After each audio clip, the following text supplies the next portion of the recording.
The proclamation of the Holy Gospel according to Luke. Once, when Jesus was praying in solitude and the disciples were with him, he asked them, "Who do the crowds say that I am?"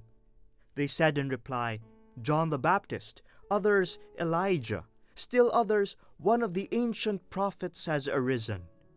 Then he said to them, "But who do you say that I am?" Peter said in reply, "The Christ of God."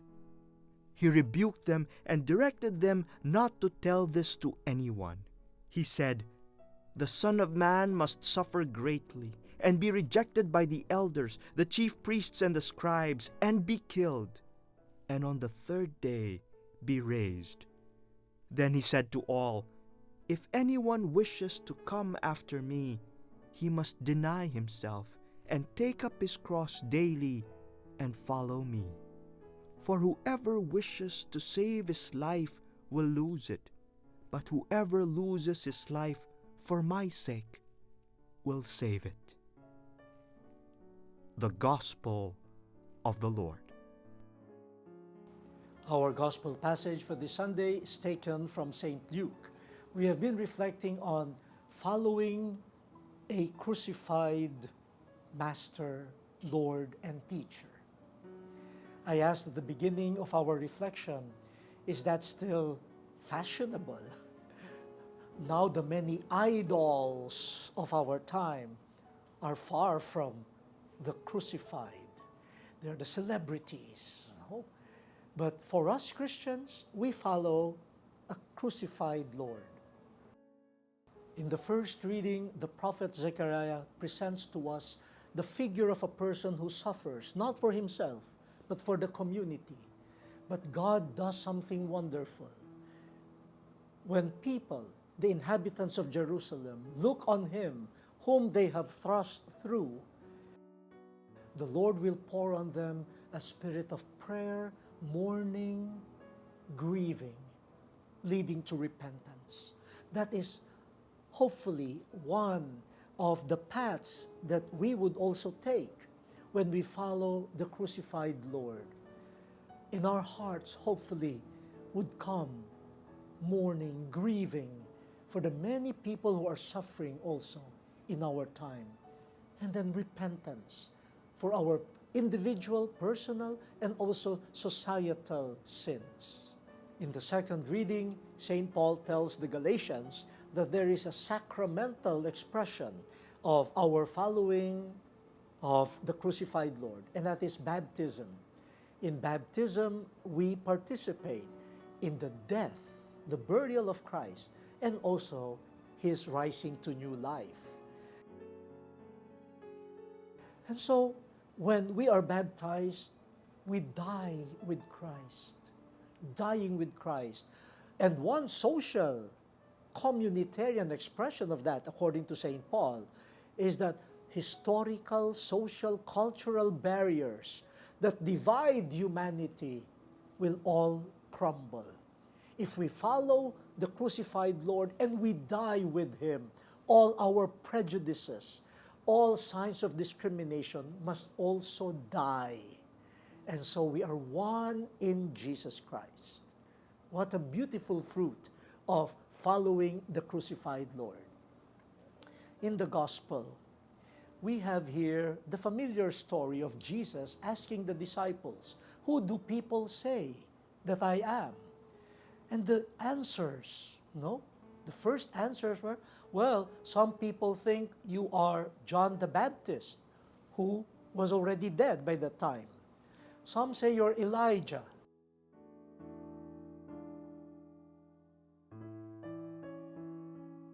Look at that. Jesus was perceived by people as a prophet. And we know the prophets, all prophets were killed. Or if they were not killed, they were subjected to suffering. So they associated Jesus with people who suffered because of their mission. They probably were anticipating one day this Jesus will experience the destiny of the other prophets. But then Jesus asked them, "Who do you say that I am?" Peter exclaimed, "You are the Messiah, the Christ, the anointed of God." And taking that opportunity, Jesus explained what type of Messiah he was. A Messiah who will endure sufferings,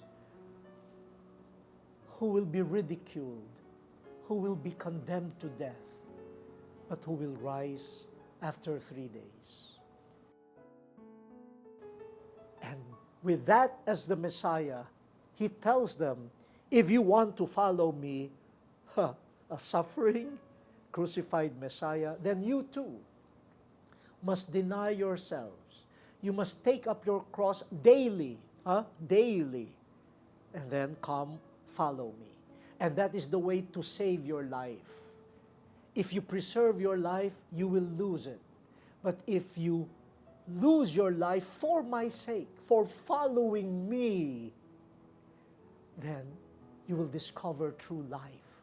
You will discover who you are. That is the reward if we follow a crucified Lord.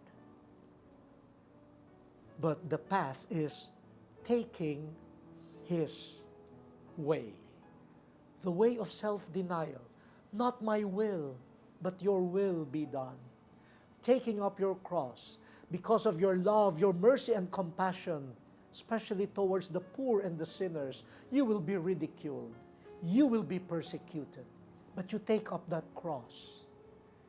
And you know you are doing all of this not for your sake, but because you follow your Master. Then you find life. You discover true life in Him and not in ourselves. Let us follow our crucified Lord and find life.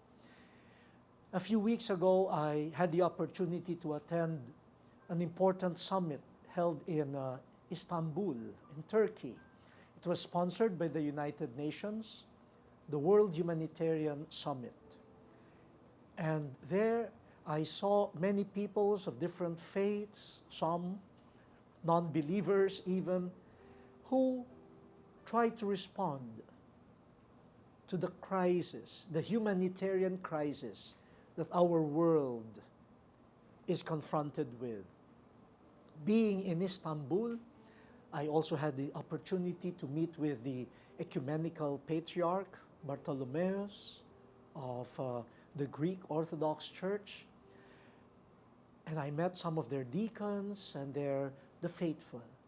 Imagine, that was Constantinople, now Istanbul, the seat of the ecumenical patriarchy. And they told me there are probably just over 2,000 now. This ancient church reduced to just a meager number. When I went to the patriarchal cathedral, they were preparing for evening prayers because it's a monastery. I saw one woman and then one monk. But prayer must go on. The Lord must be praised. They could not operate on the influence of numbers.